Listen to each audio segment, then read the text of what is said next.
J'ouvre notre second débat consacré à la révolution en Iran, plus de 4 mois après la mort de Mahsa Amini, cette jeune kurde iranienne arrêtée par la police des mœurs parce que son voile était soi-disant mal mis. Les manifestations continuent, les condamnations à mort aussi. Marion Vigreux. Mort à Roménie, mort au dictateur. Ce vendredi, encore dans la ville de Zahedan au sud-est de l'Iran, des milliers d'Iraniens défilent pour crier leur opposition au régime. Un soulèvement populaire qui se répète chaque vendredi. 4 mois après la mort de la jeune Mahsa Amini, la colère des Iraniens ne retombe pas, elle s'amplifie même. Car en face, le régime répond par la terreur, arrestation en masse et retour des tribunaux révolutionnaires qui, depuis le mois de décembre, condamnent à mort et exécutent les manifestants. Le 14 janvier dernier, Ali Reza Akbari, un anglo-iranien, est pendu pour espionnage au profit du Royaume-Uni. Réponse de Londres. Son exécution est l'acte lâche et honteux d'un gouvernement qui n'hésite pas à utiliser la mort comme outil politique pour faire taire la dissidence et régler des comptes internes. Le Royaume-Uni qui réfléchit à de nouvelles sanctions, tout comme l'Union européenne, où là aussi les choses bougent. Le 16 janvier à Strasbourg, 12 000 personnes venues de toute l'Europe manifestent pour demander à l'Union européenne d'inscrire les gardiens de la Révolution sur la liste noire des organisations terroristes. Oui, nous luttons tous ensemble et nous voulons être la voix des Iraniens ici en Europe. Nous avons définitivement atterri dans un Moyen-Âge islamique et nous attendons des gouvernements européens qu'ils apportent un soutien, en particulier à la jeune génération. La jeunesse iranienne ne veut pas de ce régime. Si les eurodéputés y étaient favorables, les ministres des Affaires étrangères de l'UE réunis aujourd'hui à Bruxelles ont finalement refusé de ficher comme terroriste le régime des mollahs. Voici ce que déclarait d'ailleurs ce lundi Josep Borrell, le chef de la diplomatie européenne. C'est quelque chose qui ne peut être décidé sans un tribunal.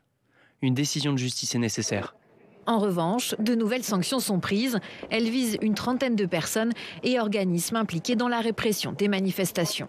Le régime iranien, les gardiens de la révolution, terrorisent leur peuple jour après jour. Il est donc important que nous introduisions ici, aujourd'hui, un 4e paquet de sanctions contre le régime iranien et en particulier contre les gardiens de la révolution.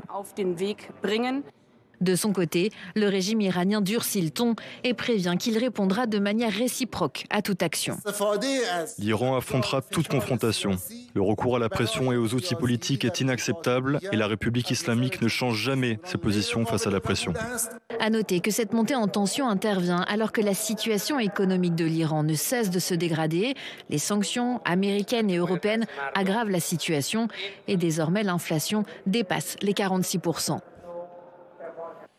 Jusqu'où ira la violence du régime des mollahs? On en débat tout de suite avec mes invités. Chirine Ardakhani, bonsoir, bienvenue. Bonsoir. Vous êtes avocate et membre du collectif Iran Justice. Fari Vahid, bonsoir, bienvenue à vous aussi, directeur de l'Observatoire de l'Afrique du Nord et du Moyen-Orient à la Fondation Jean Jaurès. Bernard Ourcade, bonsoir, bienvenue. Vous êtes géographe, directeur de recherche émérite au CNRS, auteur de cet Iran, le paradoxe d'une nation, publié aux éditions du CNRS justement. C'était en décembre 2021. Mathieu Croissando, éditorialiste politique, est resté à mes côtés, évidemment. Je voudrais peut-être qu'on dise où en est le mouvement, parce qu'on peut avoir eu le sentiment avec la trêve de Noël en France, peut-être une information qui s'est décentrée, que le mouvement s'était calmé. Chirine Ardakhani, est-ce qu'il y a moins de manifestations, oui ou non ? Alors écoutez, moi l'information que je peux vous donner, c'est celle qui nous vient de la part de nos relais dans la société civile, puisque moi je suis avocate, donc mon commentaire sera évidemment sous cet angle-là. On assiste en fait à une évolution des modalités de la mobilisation, c'est-à-dire que les mobilisations qu'on a pu voir au lendemain de la mort de Mahsa Amini ont changé. C'est plus tellement des grandes mobilisations avec de la foule, et encore que vendredi dernier, on a vu à Zahedan notamment qu'il y avait des grandes manifestations manifestation avec plusieurs milliers de personnes. Ça va plutôt être des modalités désormais, par exemple, lors des funérailles, notamment des personnes décédées, les gens vont se rendre spontanément, vont converger vers les lieux des funérailles et il va y avoir des véritables meetings politiques qui vont se faire sur place avec des slogans extrêmement durs à l'égard du régime. Donc on a ces différents modes de mobilisation, par exemple des petits tracts qui vont être distribués dans la rue. Quand on a vu par exemple qu'il a neigé à Téhéran, c'était des petits slogans qui étaient inscrits dans la neige. C'est plus ce genre de mobilisation-là, plus spontanée. Alors on voit, pendant que vous nous parlez les images, on va les remontrer, donc effectivement la manifestation de vendredi.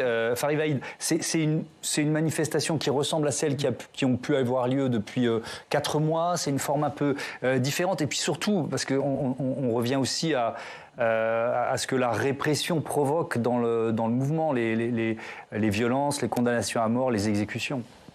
Oui, il ne faut pas oublier que la répression, elle est très sanglante. Vous avez des exécutions, des peines de mort, des jeunes qui sont assassinés, c'est des meurtres d'État. Donc, quand même face à une répression absolument atroce, même si c'était le cas dès le début et en connaissance de cause, les Iraniens et les Iraniennes manifestaient dès le début, ils connaissaient aussi la nature du régime.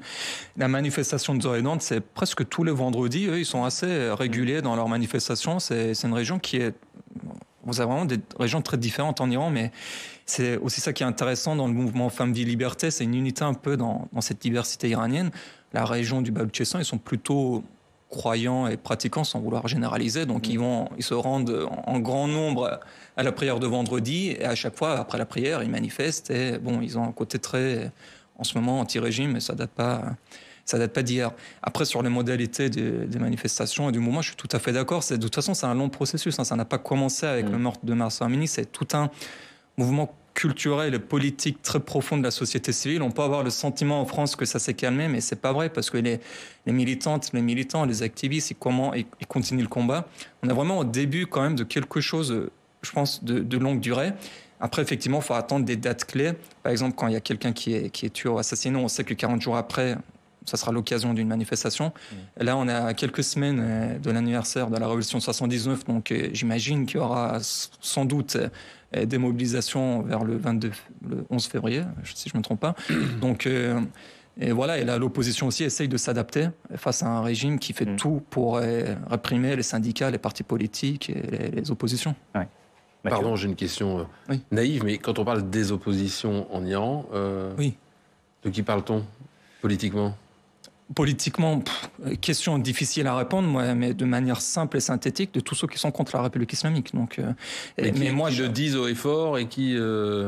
Oui, après on peut rentrer dans des nuances, mais aujourd'hui, ce qui est clair, c'est qu'une grande partie de la société, de la jeunesse, c'est pas que de la jeunesse, j'entends souvent on dit la jeunesse, mais aussi de nos parents et de nos grands-parents qui sont contre la République islamique. Donc demain, beaucoup d'études le montrent, même si c'est très difficile parce qu'il n'y a pas de sondage à proprement parler en Iran. De partis politiques. Oui, c'est ce que voulait dire Mathieu, de représentation. Il n'y a pas de représentation politique de l'opposition. Il n'y a pas de parti politique. Vous avez des militantes et des militants qui sont des figures de cette opposition, mais non, il n'y a pas de parti au sens français du terme.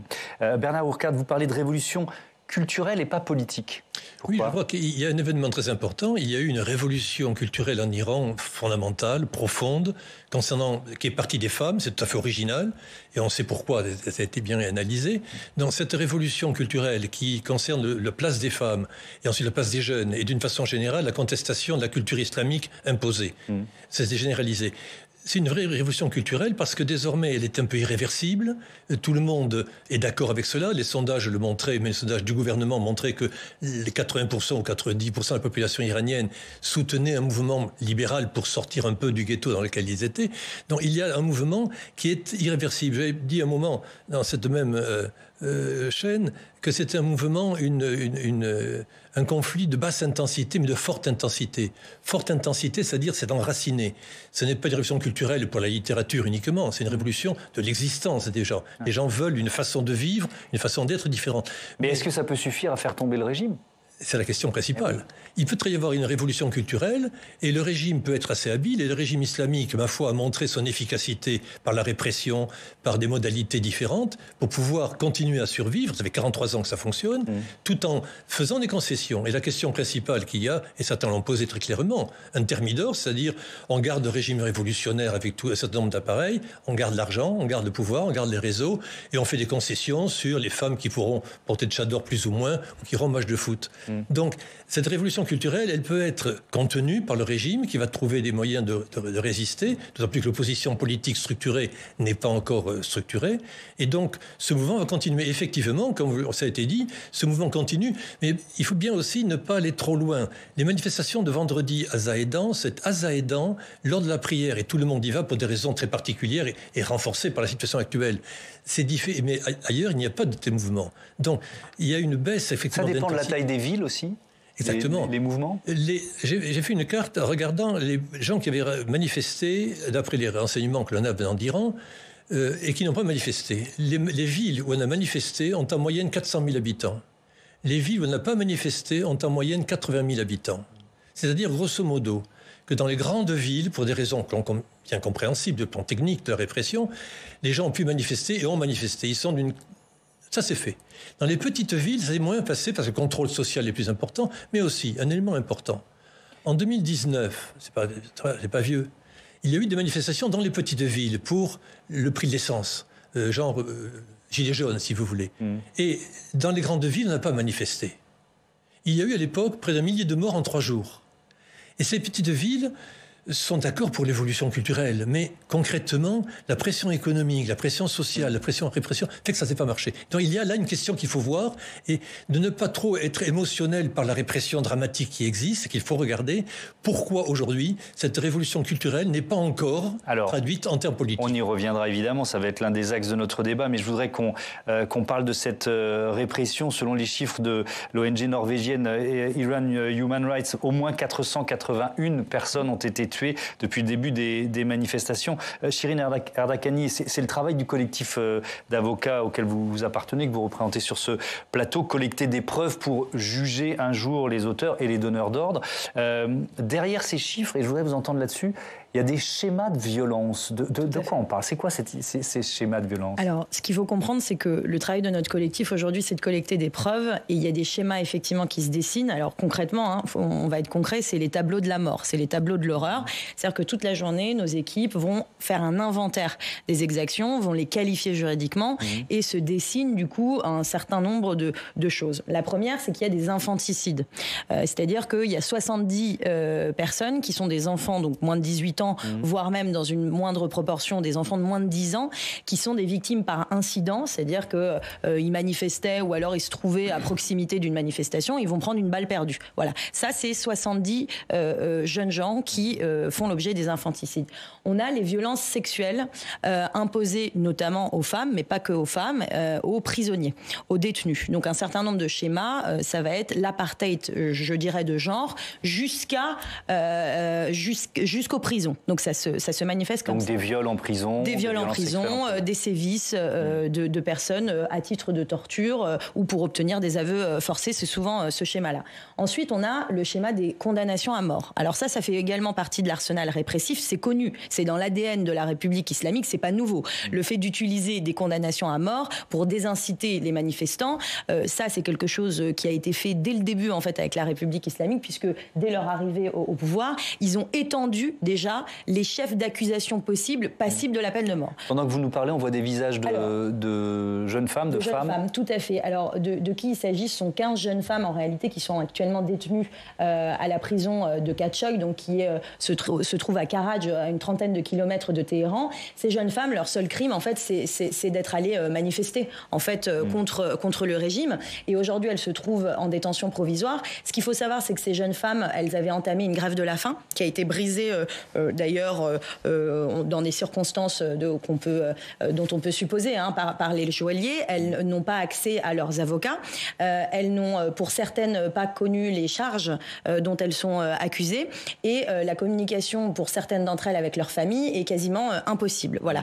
Et d'ailleurs, je précise que ce matin, l'une d'entre elles, très courageusement, a adressé un courrier, d'ailleurs qui a été relayé par les médias, un certain nombre de médias, en expliquant que les conditions de la détention pour ces femmes est évidemment épouvantable. Donc il y a les infanticides, il y a les violences sexuelles qui visent surtout les femmes, mais pas seulement, les condamnations à mort. Et puis alors il y a aussi les sportifs qui sont visés. On va voir des portraits de sportifs. Pourquoi les sportifs sont-ils visés par le régime ? Alors moi je suis avocate, donc pourquoi j'ai juste un début peut-être de réponse. C'est parce que les sportifs, en fait, ils ont déjà un rapport à leur corps qui est libre. C'est leur instrument, hein, c'est-à-dire que les grimpeurs, les alpinistes, voilà, ils sont évidemment dans un rapport qui n'est pas celui de la République islamique. Là, ce sont des alpinistes, c'est ça ? Des grimpeurs. Alpinistes, exactement. Et d'ailleurs, cette photo a été relayée par des comités de montagnards français qui ont été saisis. Et donc, c'est dans cet esprit d'ailleurs de solidarité qui dépasse les frontières entre montagnards. On se serre les coudes et qui ont relayé effectivement un appel de la communauté des athlètes et des alpinistes iraniens. Alors, ils sont détenus. Alors, pour certains, notamment Dana, elle a été libérée sous caution. Pourquoi est-ce qu'ils sont visés, ces sportifs ? Déjà, c'était la grimpeuse, vous vous souvenez peut-être en octobre 2022, qui avait justement elle est sur fait le podium, une compétition. Tout à fait, elle était allée à une compétition internationale en enlevant son hijab et évidemment elle avait reçu un petit comité d'accueil un peu corsé à son retour au pays. Pourquoi est-ce qu'on les cible ? Parce que ça participe au soft power, en fait.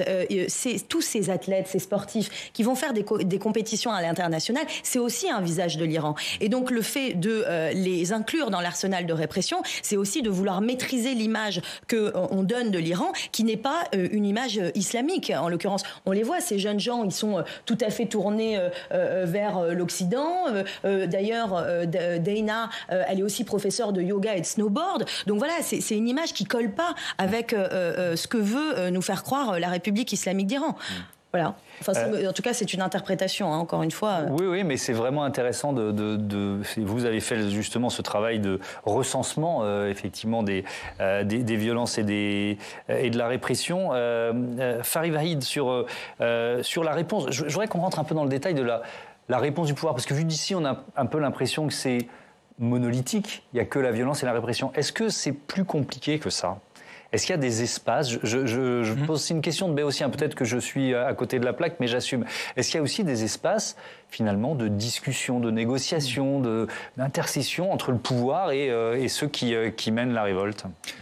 C'est une excellente question. Et je pense que, en fait, ce qui est extraordinaire, entre autres avec le mouvement Femmes et Liberté, suite à l'assassinat de Mahsa Amini, c'est qu'on a enfin la réponse à cette question. Parce que c'est une question que beaucoup d'Iraniens se posent depuis un certain temps. Et je dis ça dans le sens où est-ce que le régime est réformable de l'intérieur ?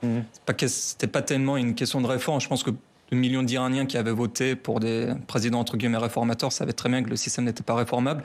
Mais ils espéraient, on va dire, peut-être un effondrement à la soviétique ou un scénario un peu, en tout cas, moins sanglante.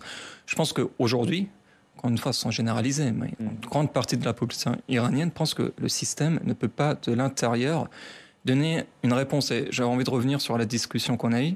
On parlait de révolution culturelle. Est-ce que la révolution culturelle peut mener à une révolution politique, oui.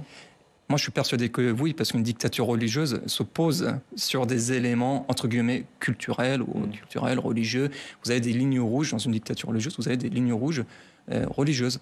Et aujourd'hui, ce qui se passe avec ce mouvement-là, c'est que les Iraniens, les Iraniennes disent qu'on ne veut pas de ces lignes rouges. Donc, c'est très intéressant parce que quand on analyse, à la fin, en fait, c'est une question de laïcité, de la neutralité de l'État, de la séparation de la politique et de la religion. Donc, on ne pouvait pas avoir une réponse à l'intérieur du système parce que le système est ça s'appelle une république islamique. Ça n'a rien de républicain, mais c'est un régime religieux. Comment vous pouvez séparer le politique et la religion dans un système religieux ? D'ailleurs, les, entre guillemets, grandes figures qui se disent réformateurs en Iran, aujourd'hui, ne prennent pas position sur ce mouvement. Donc ça montre aujourd'hui que l'alternative se trouve en dehors de ce panel qui existe déjà. Bernard Hourcade.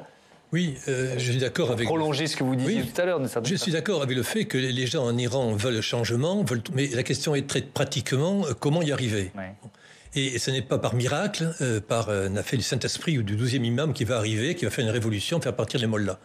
Et donc il faut faire attention, et de mon point de vue, je ne suis pas iranien, le changement de gouvernement en Iran, c'est pas mon problème, c'est la question des Iraniens d'Iran en particulier. Par contre, en tant que citoyen, la liberté, la démocratie de toute population m'intéresse.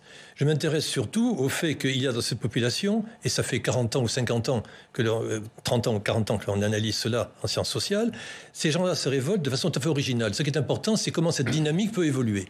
Et dans quelle mesure cette dynamique a secoué le régime. Est-ce qu'il y a des fissures, des fractures qui ont été provoquées parce que le régime a beau être dictatorial, despotique et enfermé de plus en plus dans cette logique-là, et on pourra en discuter tout à l'heure, et peut-être certains les poussent à cette radicalité, pour penser que ça va faire exploser le système. Il y a des fractures à l'intérieur, mais il faut les analyser. Jusqu'à maintenant, malheureusement, on insiste beaucoup sur les morts, sur la répression, tout ceci est vrai, c'est pas nouveau. On découvre cela, je le disais tout à l'heure, en 2019, il y a eu 1000 morts. On n'en a pas parlé, une petite note dans les journaux, c'était tout. On a très peu parlé. Et tant mieux si aujourd'hui on met les choses devant. Mais on a aujourd'hui un mouvement extrêmement puissant et fort, qui, de mon point de vue, peut aboutir à un changement profond en Iran. Pas du gouvernement et plus qu'un gouvernement, parce qu'on va très bien changer la République islamique, avoir une dictature encore pire demain. C'est possible. On n'en sait rien. Donc soyons prudents et essayons de voir les fissures. Et je pense qu'il y a effectivement dans le système iranien, on l'a vu chez les religieux par exemple. Chez les religieux, on se souvient que quand M. Raïssi, le président actuel, a contribué à massacrer des gens en prison en 88, l'ayatollah Montazeri, qui n'était pas un tendre et ni un libéral, mais un bon musulman, s'est opposé à cela en disant on ne peut pas tuer les gens comme cela. Et Khomeini l'a vidé, l'a mis de côté, il était ostracisé. Il y a chez les religieux aujourd'hui en Iran, chez les ayatollahs et Hakom, des gens que l'on connaît bien, qui ont fait des bouquins, qui publient à l'étranger quelquefois, disant République et Islam, ça n'a pas marché. On a essayé, ça n'a pas marché. Qu'est-ce qu'il faut faire? Ils sont en train de penser à une réforme de la charia. Et la charia, c'est la loi, le code civil, si vous voulez. Le code civil, tel qu'il est appliqué dans beaucoup de pays musulmans, est un code civil fait il y a 500 ans. Ouais. Donc, il y a des fissures. Regardons cela. Attendez, je vous interromps. Est-ce qu'il y a un... là encore, je pose mes mots à moi, mais est-ce qu'il y a un courant réformiste qui existe? Il existe. Au sein de ce régime des mollahs, qui pourrait prendre le pouvoir à l'occasion de cette crise? Tout peut se faire. Le problème est que, grâce à M. Trump, qui a arrêté l'accord sur le nucléaire qui permettait une certaine évolution, on ne sait pas ce que ça aurait pu devenir, mais une certaine possibilité économique qui aurait pu être culturelle et politique. Aujourd'hui, les réformateurs ont été éliminés, ceux qui ont été pour l'accord sur le nucléaire ont été éliminés. Et aujourd'hui, les radicaux sont au pouvoir. Bon. Et donc tout ce qui renforce les radicaux bloque le système, bien évidemment. Alors ça provoque, vous voulez l'un et l'autre réagir. Peut-être vous commencez, Farid Vaïd. Non, juste un petit point, on parle des réformistes, ce qu'on appelle les réformistes, comme s'ils n'ont jamais eu le pouvoir en Iran. Ils ont été au pouvoir pendant 16 ans. En fait, force est de constater qu'ils n'arrivent pas, soit ils ne veulent pas, il ne faut pas non plus croire qu'on dit réformiste, on ne parle pas d'un républicain laïcard français, on parle dans la structure de la République islamique. Ils ne peuvent pas changer les choses parce que les institutions liées au guide, vraiment avec les deux ailes, moi j'appelle les deux ailes des gardiens de la Révolution et du clergé, ne laisse aucune réforme prendre forme en Iran. Vous êtes face à un système qui est extrêmement corrompu. On en parle pas beaucoup, je trouve. On dit tout le temps sur l'Iran, la République des mollahs. Moi, je trouve qu'il faut dire la République des mollahs et des gardiens. Vous avez toute une oligarchie qui n'est pas religieuse. C'est des civils, mais qui ont des intérêts économiques majeurs liés au régime. Et eux, ils ne lâcheront pas le régime parce que leurs intérêts économiques sont extrêmement majeurs. Tout à fait. Et donc, moi, je ne vois pas comment, dans le cadre de ce système, en fait, ce système est tellement, désolé pour être vulgaire, mais pourri de l'intérieur, qu'aujourd'hui, les Iraniens se disent, OK, en fait, le mal, en fait, c'est tellement enraciné, il faut tout couper et construire quelque chose de nouveau. Un mot là-dessus, ensuite on ouvre un chapitre sur l'Iran et la France, qui va être passionnant lui aussi. Oui, peut-être rapidement. Moi, je suis un peu en désaccord avec vous, cher monsieur, mais je ne suis pas sûre que ce soit qu'une révolution culturelle. Moi, les mots d'ordre que j'entends de la part des jeunes Iraniens et plus largement les slogans, c'est fin du régime, mort à l'ayatollah Khomeini, fin de cette théocratie. Donc en fait, c'est une aspiration à la fois à un régime démocratique et à la fin de l'immixtion du religieux dans le politique. Donc c'est pas qu'une révolution culturelle. Là, ce sont des mots d'ordre qui sont véritablement politiques aujourd'hui. Alors sur le fait de savoir si ces mots d'ordre sont incarnés politiquement par une opposition, ça, je crois que c'est un autre débat. Mais sur le fait de savoir s'il y a vraiment une aspiration à la démocratie, ça, je crois que le message est très clair venant de l'Iran. Et je suis tout à fait d'accord avec le fait que ce régime aujourd'hui n'est pas réformiste. réformable. Et d'ailleurs, le fait que, précisément, les anciens, les personnes qui incarnaient d'ailleurs le courant réformiste, aujourd'hui ne s'expriment pas, mais parce qu'ils savent que finalement leur parole, elle est pas attendue. Elle n'est pas attendue de la part des Iraniens. Donc il y a aussi ça qu'il faut, je pense, avoir en tête. Oui, un tout petit mot rapide. J'ai dit, il y a une victoire culturelle. Oui. La révolution culturelle a réussi. C'est fait. C'est une première étape importante, avec un objectif politique évident.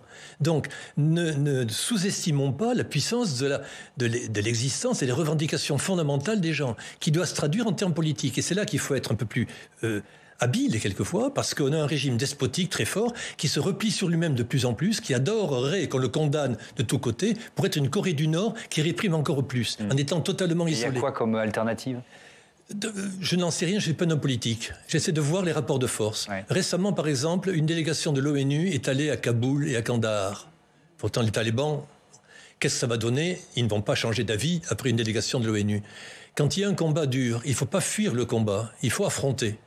Et pour affronter, ce n'est pas en isolant le pays, en isolant les gens qu'on veut combattre, qu'on va les combattre. Il faut au contraire les affronter. De toute façon, de toutes les façons possibles. Ce n'est pas en coupant les relations diplomatiques qu'on va arriver, mais en multipliant au contraire les relations et la pression politique sur l'Iran. Et là, il y a 1000 façons de le faire. Alors, ça ouvre évidemment, ça tombe bien, le chapitre que je voulais vous proposer sur les relations entre l'Iran et la France. Et la question, elle rejoint d'ailleurs, alors on avait lancé notre sujet en même temps, donc c'est très bien, la une de nos confrères du magazine Le Point ce week-end. Pourquoi l'Iran cible la France ? Mathieu, on va commencer par parler d'Emmanuel Macron. Quelle attitude depuis le début du mouvement ? C'est un peu la question qu'on s'est posée. Ça s'est fait en plusieurs temps. Ça commence le 20 septembre, on est 4 jours après la mort de la jeune Kurde, et se tient l'Assemblée générale des Nations Unies à New York. Et Emmanuel Macron va rencontrer, dans une rencontre bilatérale, Raisi. Ils vont se serrer la main, ça va donner lieu à des photos. Et ça va lui être beaucoup reproché, parce que ça fait les gros titres de la presse iranienne, qui applaudit des deux mains en disant que la France a toujours eu une position particulière, distincte des États-Unis. Donc en Iran, ça sert de propagande. Mais chez les opposants, chez ceux qui commencent à se révolter, c'est une injure, c'est une injustice. Ensuite, rendez-vous le 12 octobre... Sur France 2, là, Emmanuel Macron dit qu'il condamne... Ah oui, alors, pardon, juste après l'Assemblée générale des Nations Unies, l'Élysée publie un communiqué, voilà, un tout petit communiqué où il est question du nucléaire, il est question de Liban et de l'Irak. Et juste à la fin, le président de la République a dit le choc qui a été le sien à la nouvelle de la mort de Mahsa Amini après son arrestation, a insisté sur la nécessité qu'une enquête transparente fasse la lumière sur ce drame. On est quasiment dans un fait divers.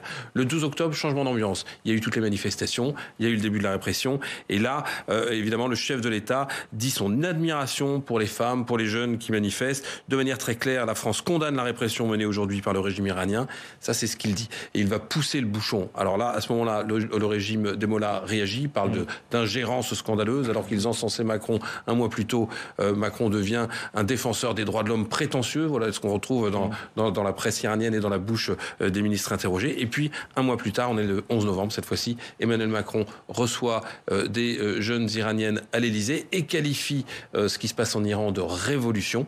Là encore, il devra se justifier de sa fameuse poignée de main avec Raisi. Ouais. Il le fera au nom de la réelle politique, c'est-à-dire en disant oui, je continue à discuter avec Poutine, oui, je continue à discuter avec Raisi, parce que sur la scène diplomatique, on ne choisit pas avec qui on discute, mais on voit bien que ça a été un difficile et en même temps, en tout cas, incompréhensible pour la population iranienne qui se soulevait là-bas. Farid Vaïd, je rebondis sur le mot révolution, parce qu'il est tout sauf neutre dans l'histoire et dans l'imaginaire iranien. Quand un président français emploie ce terme-là pour qualifier ces 4 mois de révolte, comment réagit le régime ? Qu'est-ce que ça signifie ? Une réaction, on pourrait qualifier hystérique finalement. Ils sont pas contents du tout. Ils ont été encore plus sensibles aux caricatures de Charlie Hebdo, qu'au propos du président. Je pense que qualifier le mouvement de révolutionnaire, oui, ça les a crispés. Ce qui les a crispés encore plus, c'était de recevoir les militantes iraniennes à l'Élysée. Mais vous l'avez très bien expliqué, de toute façon, après la poignée de main avec Raisi, je pense que le gouvernement français aussi était quand même dans l'obligation peut-être d'avoir un acte fort, un geste fort à l'égard des Iraniens. Après, aujourd'hui, les Iraniens, il ne faut pas non plus croire, ils sont quand même très sensibles à la communication. La communication a une importance. Les gestes symboliques ont une importance. Après, les Iraniens sont aussi un peuple très politique et qui font la différence des choses. Et je dis ça pour parler un peu des sanctions de l'Union européenne. Il ne faut pas donner le sentiment, ça serait très dangereux de donner le sentiment aux Iraniens que finalement on prend quelques décisions symboliques qui ont certes une importance politique, mais sans réelles conséquences concrètes sur le terrain. Moi, je suis personnellement très dubitatif sur les sanctions européennes parce que les Américains ont déjà sanctionné l'Iran, mais massivement. Et par le biais de l'extraterritorialité du droit américain, l'Europe aujourd'hui n'a pas de relation économique avec l'Iran. Donc on doit être lucide avec nous-mêmes et sincère si on veut, et je l'ai déjà dit, si on veut vraiment faire mal à la République islamique, il faut aller faire mal à la relation entre la République islamique d'Iran et la Chine. Cette alliance qui se forme entre l'Iran et la Russie, c'est quand même un jeu géopolitique très complexe qui se passe entre quelques régimes, sans tomber dans des caricatures. Je sais qu'on a des alliés pas très démocratiques, mais globalement, vous avez quand même quelques pays autoritaires qui forment une alliance stratégique contre les puissances libérales occidentales. Et bon, on en parlera aussi du Parlement européen, de la Commission. Je pense qu'aujourd'hui aussi, c'est un peu... On donne une très mauvaise image aux Iraniens avec ces contradictions entre le Parlement et la Commission. Mais il faut prendre toutes ces décisions vraiment et cette prise de position au sérieux parce qu'après, ça a des conséquences très concrètes sur le terrain. Alors, vous avez évoqué Charlie Hebdo, effectivement, ce concours international de caricatures organisé par nos confrères de Charlie Hebdo, des caricatures de l'ayatollah Khamenei, l'actuel guide suprême de la révolution iranienne. Numéro spécial de Charlie qui a provoqué ces menaces du chef des gardiens de la révolution. Je conseille aux Français et aux responsables du magazine Charlie Hebdo de se pencher sur le sort de Salman Rushdie. On ne plaisante pas avec les musulmans. Vous avez commis cette grave erreur.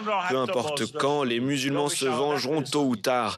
Vous arrêterez peut-être les assaillants et vous en ferez des martyrs. Mais ça ne fera pas revenir vos morts, ceux qui seront tués. Bernard Orcade, c'est un État qui menace Charlie Hebdo avec ses moyens, ses services de renseignement ou pas ? Oui, absolument. Oui. C'est pas la première fois que ce genre de conflit existe. On l'a vu avec la fatwa contre Salman Rushdie, qui a été a failli mourir il y a quelques mois maintenant encore. Donc c'est des choses extrêmement graves, extrêmement sérieuses. On ne peut pas accepter qu'un État fasse cela. On peut condamner personnellement les gardiens de la révolution, tel ministre, etc. Il faut le faire peut-être. Je regarde, moi, le mouvement très puissant de révolte, de révolution de la population iranienne, qui n'est pas que la révolution des femmes contre le Tchador, qui est beaucoup plus profonde. Une dynamique importante, qui permet une vraie révolution profonde, un changement, non pas pour changer de régime uniquement et trouver un pire, mais vraiment changer profondément la société iranienne. La question que je me pose, est-ce que les caricatures de Charlie Hebdo ont aidé le peuple iranien dans son combat avec le gouvernement iranien, qui s'est radicalisé pour dire, regardez, ces filles qui veulent pas le Tchador, ce sont des prostituées, c'est n'importe quoi, et la pression est encore plus forte. Ça donne une cohésion au régime. Ce n'est pas qu'il faille innocenter le régime, mais soyons un peu intelligents. Et quand on a des gens en danger, des otages, on y reviendra, je pense, dans un instant, ou une population qui est en train de se révolter, essayons de ne pas titiller les acteurs... c'est la liberté de Charlie Hebdo et des caricaturistes du monde entier. Moi, je ne suis pas d'accord avec vous là-dessus, mais bon. Mais voyons les effets sur les gens, concrètement. On peut très bien être libre en France. Puis après, on leur dira s'ils sont visés par un attentat, qu'ils avaient une part de responsabilité. Ils l'ont bien cherché. Mais c'est un peu ce qu'on entend quand vous dites ça. Soyons intelligents. Il y a des choses à faire, il faut le faire. Il faut prévoir les sanctions qu'il faudra faire. Regardons la dynamique et évitons, sans abdiquer de nos idées, évitons de faire des choses qui soient contraires à l'intérêt du peuple iranien. Votre réponse à ça ? Oui, alors je suis de nouveau en désaccord avec ce qui vient d'être dit. Pourquoi ? Parce que je reviens, j'ai pas eu l'occasion de revenir sur le en même temps diplomatique, mais c'est quand même un peu lié. Je crois que là, l'heure n'est plus au faire du en même temps, c'est-à-dire qu'à un moment, il faut choisir son camp. Et moi, je le dis, c'est-à-dire qu'il y a clairement le camp des bourreaux, c'est-à-dire les gardiens de la révolution et les mollahs qui font de la diplomatie de la corde et de la mort, c'est-à-dire qu'ils exécutent des prisonniers politiques. Les gardiens de la révolution, je suis navrée, mais ils sont quand même à l'origine d'une prise d'otages. Il y a plus d'une dizaine d'otages aujourd'hui qui sont des otages européens. On le sait, ce sont les gardiens de la révolution qui les détiennent. On a eu cette expression, vous l'avez vu, du chef en fait des gardiens de la révolution qui menace en fait la France. On va y venir sur les otages, Voilà. mais ce que vous disiez, ça ne sert pas finalement ces caricatures de Charlie Hebdo. Vous dites que ça ne sert pas la révolution ou la révolte. Qu'est-ce que vous en pensez, vous ? Si, dans un pays où en fait la liberté d'expression n'existe pas, que la liberté de caricaturer n'existe pas, que la liberté de blasphémer n'existe pas, si, pardon, mais le fait d'avoir une presse libre en France qui, en solidarité, en fait, publie ces caricatures-là, c'est accueilli par la population très favorablement. D'ailleurs, on a vu que nombre de manifestants utilisaient les visuels de Charlie Hebdo dans leurs manifestations. Oui. Donc c'est évidemment nécessaire. Je donne à Bernard Hourcade le gage de la subtilité de son propos. C'est-à-dire, il nous dit, même si j'étais un peu critique et pas d'accord avec vous sur le fait que Charlie ait le droit, et même peut-être, ça super qu'il l'ait fait moi, mais bon, voilà, j'essaye de pas trop rentrer dans le débat. Mais vous nous dites, attention, ça participe de la radicalisation et du renfermement de ce régime. Qu'est-ce que vous répondez à ça ? Le problème, c'est que le régime, aujourd'hui, il ne représente que lui-même. Il faut bien comprendre qu'il y a deux camps. Il y a le camp, en fait, de la base, la société civile, les jeunes qui s'organisent, et il y a ce régime. Donc, à la limite que ce régime se radicalise, très bien, mais en réalité, Charlie Hebdo et plus largement la communauté internationale, il faut qu'elle envoie aussi des gages à la population en disant on vous soutient en solidarité. Donc la question c'est à qui on parle, à qui on parle. Et quand Charlie Hebdo fait ses caricatures, ce qu'elle dit aux jeunes qui se mobilisent, c'est on est en soutien, la France vous regarde, la France des Lumières, la France de la caricature, vous soutient. Les Iraniens ont manifesté, c'est ça le problème. Une minorité très active et importante, fondamentale et courageuse a manifesté. La majorité des Iraniens, hélas, 1000 fois hélas, ne s'est pas joué au mouvement. Donc, regardons cela. Essayons de voir comment je ne suis pas d'accord avec votre propos. Je considère que c'est pas parce que la majorité des Iraniens ne vont pas dans la rue parce qu'on sait qu'effectivement il y a des risques pour leur vie qu'ils ne sont pas largement favorables. L'opinion n'est pas largement favorable au renversement du régime. Tout à fait. Mais une révolution, il faut un consensus. C'est un argument qui revient, à mon sens, qui est un peu ce qu'on entend par ailleurs parfois en France en disant il y a une majorité silencieuse qui ne s'exprime pas. Voilà. Là, aujourd'hui, en Iran, la majorité des Iraniens. La question, c'est pour faire tomber le régime, on y revient. Voilà. Pour faire tomber le régime, jusqu'à combien faut-il de personnes dans les rues ? Mais ça ne peut pas se définir comme ça. Dans un régime dans lequel le droit de manifester n'existe pas, et où quand vous allez dans la rue, vous prenez des balles, pardonnez-moi, mais ça ne peut pas être l'alpha et l'oméga, le fait de savoir combien de personnes sont dans la rue. Le comptage des manifestants, dans ce contexte particulier, ne peut pas nous aider à prendre la température. On essaye de trouver les leviers qui pourraient faire tomber le régime des mollahs aujourd'hui. Le régime, jusqu'à maintenant, est toujours en place. Et de plus en plus radical, il commence à exécuter des gens de façon sordide.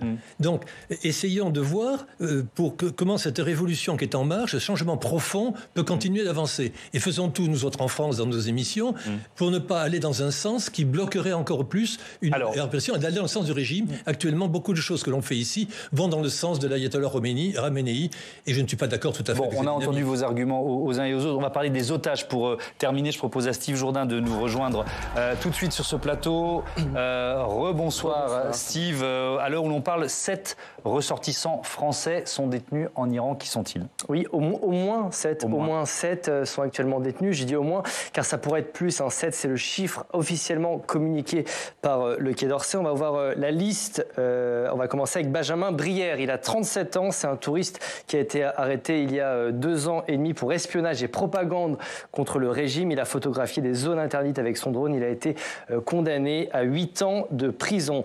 Fariba Adelra, c'est une chercheuse franco-iranienne. Elle a été arrêtée en juin 2019, puis condamnée à 5 ans de prison pour atteinte à la sécurité nationale. Il s'agit d'une spécialiste de l'islam chiite et de l'Iran à Sciences Po. Cécile Kohler est enseignante. Elle a été arrêtée avec son compagnon Jacques Paris en mai 2022, alors qu'ils faisaient du tourisme dans le pays. Le régime les accuse d'être des espions.